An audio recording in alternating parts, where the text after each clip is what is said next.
Si tu as moins de 10 000 euros sur ton compte épargne, alors tu dois absolument voir cette vidéo. Donne-moi seulement 10 minutes et je t'expliquerai comment on épargne beaucoup d'argent de façon très facile. Si toi aussi, comme la plupart des gens, tu as du mal à mettre de l'argent de côté, peu importe combien tu gagnes, tous les jours, toutes les fins du mois sont assez compliquées parce que tu n'arrives pas à garder de l'argent de côté, alors cette vidéo, elle est faite pour toi. Je vais te partager d'ici la fin de cette vidéo 5 méthodes anglophones que moi-même personnellement j'utilise au quotidien, qui m'ont permis même quand j'étais étudiant en 2 ans seulement de mettre plus de 12 000 euros de côté avec mes jobs que je faisais en parallèle. Alors cette vidéo pourra réellement t'aider. Peu importe ce que tu fais, que tu sois étudiant aujourd'hui, salarié, que tu aies un job ou plusieurs jobs, que tu sois entrepreneur, mais tu peines à mettre de l'argent de côté, alors voici la vidéo parfaite pour toi. Si tu appliques exactement tout ce que je te partage dans cette vidéo, je te garantis et je te promets que tes fins du mois ne seront plus jamais la même chose. Avant de commencer, il y a un primordial qu'il faut comprendre. La vérité, c'est que les fondamentaux de l'argent tournent autour de 3 choses, comme le disait Robert Kiyosaki dans son livre Père riche et Père pauvre. Pour devenir riche, on passe par l'accumulation, donc gagner de l'argent, l'épargne, mettre de l'argent de côté et ensuite l'investissement.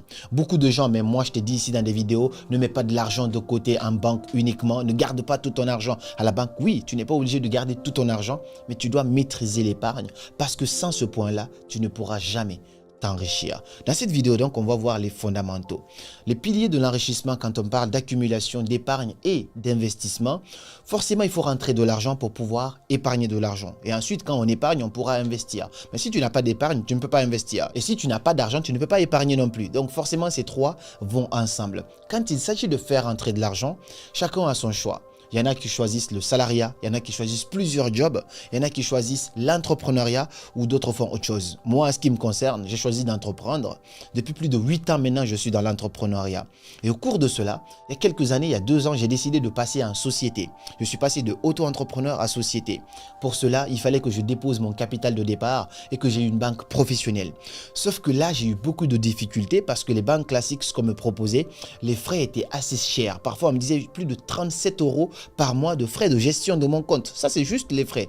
Je trouvais ça beaucoup et en plus de ça, c'était beaucoup trop complexe et moi, je bouge beaucoup. Donc, j'ai besoin de quelque chose de flexible qui s'adapte à mes besoins. C'est comme ça qu'un ami à moi me parle d'une banque en ligne. Et ça a changé toute mon expérience en termes d'entrepreneuriat. C'est exactement pour ça que je dois te parler aujourd'hui de Revolut Business, qui est la solution parfaite pour ton entreprise aujourd'hui ou pour ta future entreprise que tu vas créer. Que ce soit une start-up, une PME ou une entreprise individuelle, plus de 20 000 entreprises rejoignent Revolut Business chaque mois. D'ailleurs, si tu passes par le lien qui se trouve en dessous de cette vidéo, tu auras 20 euros offerts sur ton compte à la suite de ton adhésion. Avec Revolut Business, la création de ton compte se fait en quelques minutes, 100% en ligne, sans paperasse. Imagine avoir le compte professionnel de ton entreprise à partir de seulement 10 euros par mois. Et si tu n'as pas encore ton entreprise, Revolut Business te propose une solution simplifiée et entièrement en ligne pour la création de la structure juridique de ton entreprise et obtenir ton certificat de dépôt de capital en moins de 48 heures. Ailleurs, je sais que cela peut prendre des semaines. Avec Revolut Business, tu accèdes à l'un des meilleurs taux interbancaires du marché, ce qui permet de faire des économies très importantes sur des achats et paiements en devises étrangères. Et donc, que ce soit une entreprise établie, une PME, une start-up ou une entreprise individuelle, Revolut Business te propose des solutions adaptées à tes besoins. Il va te permettre de gérer efficacement la trésorerie de ton entreprise, tes dépenses, tes virements, tout en bénéficiant d'outils puissants pour développer ton entreprise. Si tu habites en France, tu le sais déjà, Revolut Business, c'est connu, c'est reconnu, c'est fiable et très facile d'utilisation. Je te laisse donc cliquer sur le lien qui se trouve en description à la fin de cette vidéo pour bénéficier des 20 euros offerts sur ton compte et ton entreprise peut prendre son envol en toute liberté. Maintenant, si on revient à notre sujet, une fois que tu sais maintenant comment créer ton entreprise et avoir ton compte bancaire professionnel avec Revolut, parlons maintenant de l'épargne. Dans la vie de tous les jours, que tu sois salarié, entrepreneur, étudiant, comment faire pour épargner beaucoup d'argent? Voici 5 astuces que tu vas comprendre étape par étape. La première chose que je te recommande ici, c'est d'avoir un plan.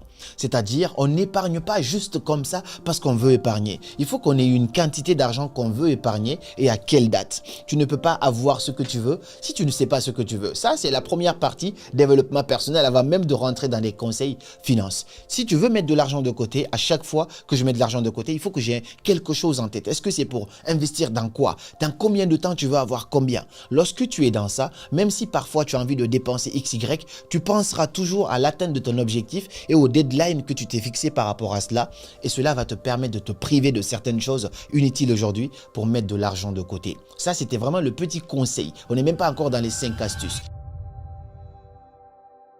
La première règle que je te partage ici, c'est la règle des 10 sur 1. Ce qui stipule quoi? Si tu ne peux pas te le permettre 10 fois, alors ne l'achète pas une fois. Beaucoup de gens sont prêts à s'endetter pour acheter des choses juste pour paraître riche. Aujourd'hui, si tu donnes le choix aux gens, est-ce que tu veux devenir riche réellement mais que les gens ne disent pas que tu es riche? Ou est-ce que tu veux paraître riche, c'est-à-dire tu n'as pas d'argent mais que les gens pensent que tu es riche? Beaucoup vont vouloir paraître riche parce que ça fait plus cool. Ils vont prêter de l'argent pour acheter des voitures, ils vont s'endetter ou vont louer des voitures ou paraître sur Instagram. Tout le monde est directeur, PDG, quelque chose comme ça. Ne sois pas dans ça, soit dans la vérité, soit dans quelque chose de concret pour toi. Roule toujours en fonction de tes moyens. À l'époque, je roulais dans une 206 parce que mes moyens étaient alignés avec ça. Je l'avais acheté 1200 € à l'époque. J'ai roulé dans ça. Quand j'ai commencé à gagner un peu plus, j'ai commencé à rouler dans une Mégane décapotable. J'ai continué encore comme ça. Quand j'ai commencé à gagner un peu plus, j'ai commencé à rouler dans une Mercedes AMG. Et ça, c'est parce que ma Mégane avait pris feu aussi. Il y avait un petit problème, le moteur et tout ça. Ça veut dire, tu vis toujours en fonction de tes moyens. Aujourd'hui, c'est ça. C'est une petite AMG classe A, tout ça, mais je continue encore comme ça. Plus tard, je vais rouler peut-être dans une Brabus, ça c'est mon rêve. Mais si je m'achète une Brabus, il faut que je sois multimillionnaire. Parce qu'une Brabus, ça va coûter par exemple 100 000 €, un exemple tout bête, ou ça, parfois même 200 000 €. Si ma voiture de rêve, elle coûte 200 000 €, il faut que je sois multimillionnaire et que je puisse me le permettre 10 fois pour me le permettre. Très récemment, je voulais acheter une montre Rolex. C'est cette règle-là qui m'a rattrapé à nouveau. Je me suis dit, est-ce que là, je peux payer ça 10 fois sans grincer les dents? Sinon, alors je ne suis pas prêt. C'est difficile de l'appliquer à tous les coups, mais adapte ça à ta vie. Tu n'es pas obligé de paraître riche. Si tu n'es pas prêt, vis en fonction de tes moyens. N'essaye pas d'augmenter tes charges parce que le problème, c'est ça. Dès qu'on commence à gagner un peu d'argent, on commence à augmenter nos charges, ainsi de suite. Et ça va te maintenir dans la pauvreté. Tu ne pourras jamais mettre de l'argent de côté. Si tu ne peux pas te le permettre 10 fois, alors ne l'achète pas. C'est aussi simple que ça.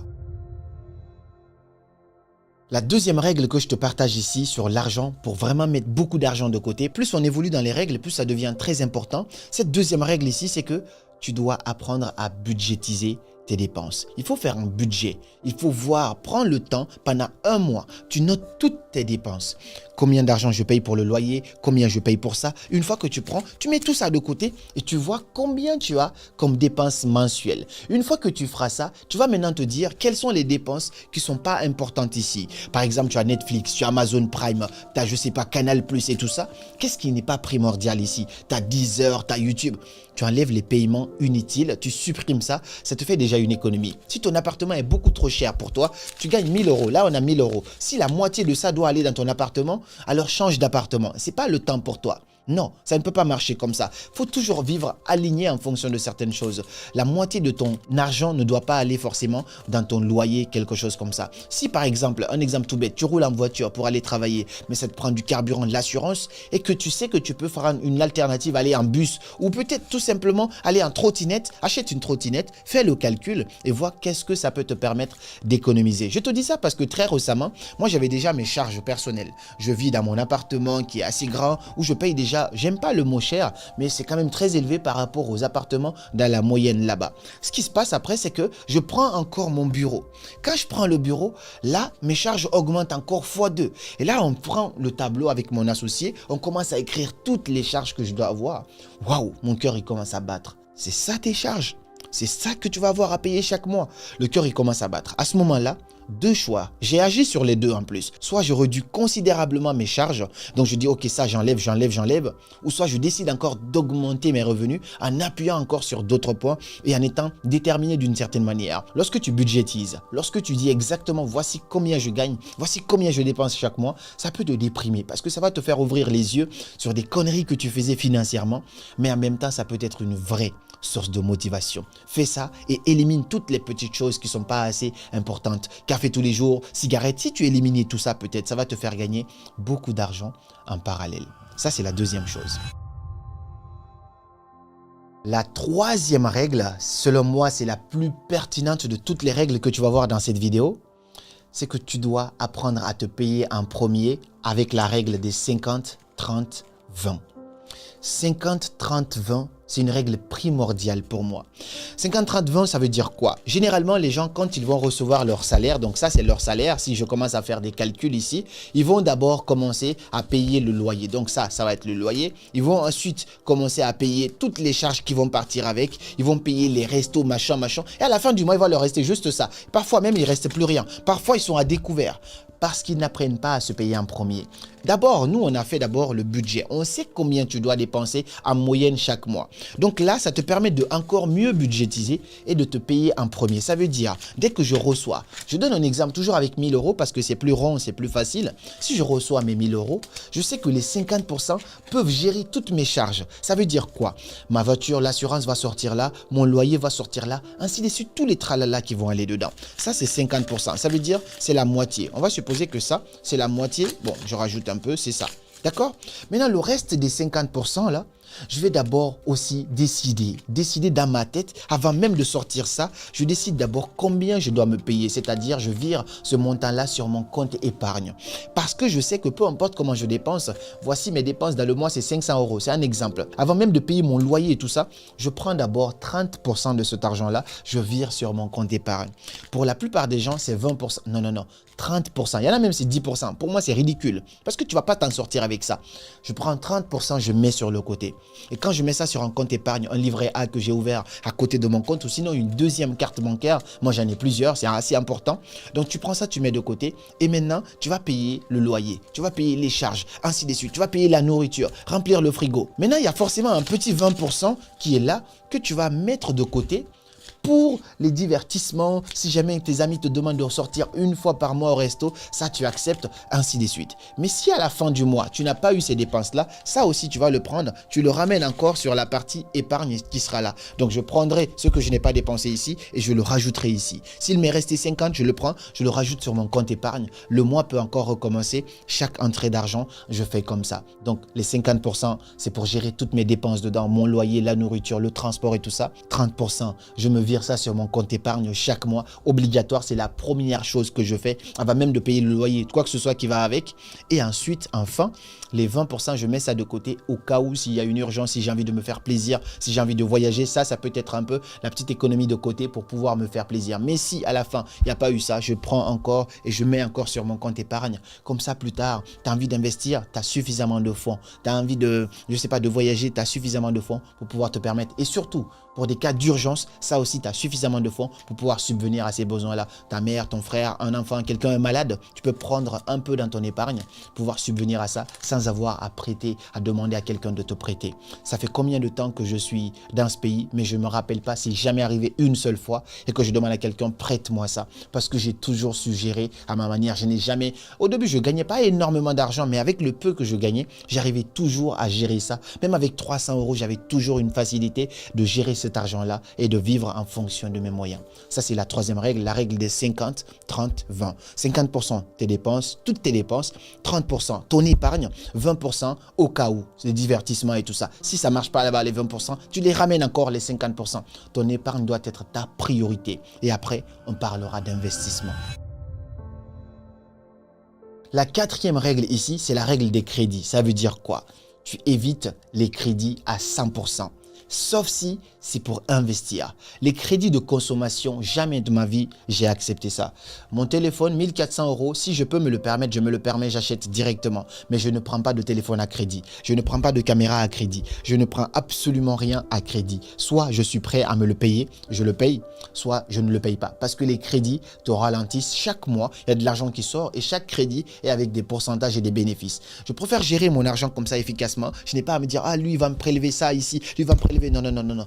Si je ne peux pas me le permettre, si cette montre-là, je ne peux pas me le permettre, alors je ne l'achète pas. Mais je ne vais pas le prendre à crédit. Beaucoup de gens ont cette facilité et ça, c'est le piège de l'Occident. Dès qu'un iPhone sort, un dernier téléphone, même si tu n'as pas les moyens, tu peux aller, tu présentes tes papiers, on te donne, tu payes en 4 fois, tu payes parfois même en 12 fois, mais ça te ralentit dans ton envie de mettre de l'argent de côté. Prends ton argent, mets de côté, épargne, épargne. Pour l'instant, garde ton iPhone 7 si tu veux, garde ton Samsung, je ne sais pas, Huawei, peu importe. Quand tu auras les moyens d'acheter le dernier iPhone, tu iras acheter. Quand tu auras les moyens, et les moyens en fonction de ce qu'on vient de voir, si tu ne peux pas te le permettre 10 fois, n'y va pas malheureusement. Mets suffisamment d'argent de côté, sois riche au lieu de paraître riche. Donc, tant que je peux éviter les crédits, je le ferai au maximum. Les seules fois où je vais prendre des crédits, c'est pour investir dans l'immobilier par exemple. Mais je ne prends pas de ma voiture à l'époque, je l'avais acheté 16 000 euros, j'achète cash.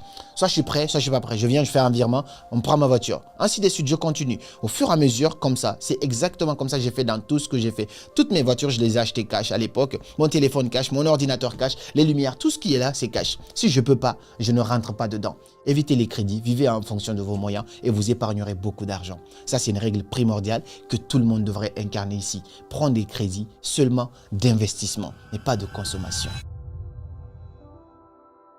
Et enfin, la dernière règle ici pour épargner beaucoup d'argent, c'est assez simple, c'est de gagner plus d'argent. En fait, parfois, on ne gagne pas beaucoup d'argent et on veut quand même économiser, vivre comme un rat. La solution ne se trouve pas là. Lorsque je te donne l'exemple de quand j'ai encore augmenté encore plus mes charges, je suis passé de mes charges personnelles, mon loyer qui était plutôt pas mal déjà, et ensuite l'assurance, la voiture, la box internet, l'électricité, tout ça, tralala, tralala. Au-delà de ça, j'ajoute encore le bureau. À ce moment-là, j'avais deux choix. Soit je décide, non, il faut fermer le bureau parce que ça fait trop de charges. Ou sinon, je me dis, il faut que je gagne plus d'argent. La solution, c'est ça. Il faut appuyer sur différentes sources de revenus pour gagner plus d'argent. Parce que lorsque les choses deviennent dures, soit tu recules, soit tu décides encore d'avoir des épaules plus lourdes pour assumer encore toutes ces responsabilités-là. Donc, la clé, c'est ça. Décide de gagner plus d'argent. Tu es salarié aujourd'hui, tu n'as qu'un seul salaire, tu ne gagnes que ça. Fais en sorte de gagner 2 fois, 3 fois ça. Plus ça augmente, plus ton épargne pourra augmenter aussi. Donc, crée-toi une autre source de revenus. Si tu es salarié, alors tu peux chercher un deuxième job. Même si le salaire n'est pas censé te rendre riche, ça pourra t'aider un peu. Tu n'auras pas de vie, tu auras 2 jobs. Il y en a qui ont 3 jobs, tant mieux. C'est déjà une première solution. Sinon, tu es salarié, tu peux lancer une activité à côté. Moi, c'est ce que je fais à l'époque. Je suis étudiant et puis je suis salarié. En même temps, j'ai mes business que je lançais en parallèle. Aujourd'hui, Dieu merci, je vis pleinement de mes activités. Je voyage partout dans le monde. Gratitude. Je n'ai pas la meilleure des vies, mais je suis quand même très satisfait et en gratitude avec ma vie actuelle. Ça veut dire que si tu veux avoir ce que tu n'as pas eu, il faudrait faire ce que tu n'as pas fait. Si tu veux que les choses changent aujourd'hui, alors tu dois changer quelque chose. J'aime bien cette phrase pour finir qui dit « Rien ne changera si rien ne change ». Alors rien ne changera si rien ne change dans ton épargne aujourd'hui. Voilà pour les 5 astuces pour épargner beaucoup d'argent. Parmi ces astuces-là, qu'est-ce que toi tu utilises au quotidien? Est-ce que c'est la règle des 50, 30, 20? Est-ce que c'est plutôt la règle des 10 sur 1? Est-ce que c'est la règle de crédit? Partage-moi ici quelles sont tes astuces pour économiser beaucoup d'argent. Tu n'es pas censé suivre toutes les personnes qui vont te dire de ne pas épargner, de ne pas garder de l'argent de côté. C'est important de garder un minimum d'argent de côté. C'est bien de garder 10 000 euros, 15 000 euros, 20 000 euros d'épargne de sécurité. Et après, le reste, tu peux les investir, ainsi de suite. Commence par épargner. N'écoute pas forcément les gens qui veulent te vendre une formation et te dire de ne pas épargner. Non, tu dois épargner et ensuite, tu pourras investir. Partage-moi ton expérience dans cette vidéo. J'ai hâte de te lire dans les commentaires. Et puis, tu peux aussi aller cliquer sur le lien dans la description pour aller t'inscrire sur Revolut et avoir ton compte bancaire professionnel et recevoir 20 euros offerts. Le lien se trouve dans la description. Et moi, je te dis à très bientôt pour une nouvelle vidéo. Et comme toujours, c'était Karamo. Suivez vos rêves. Ils connaissent le chemin.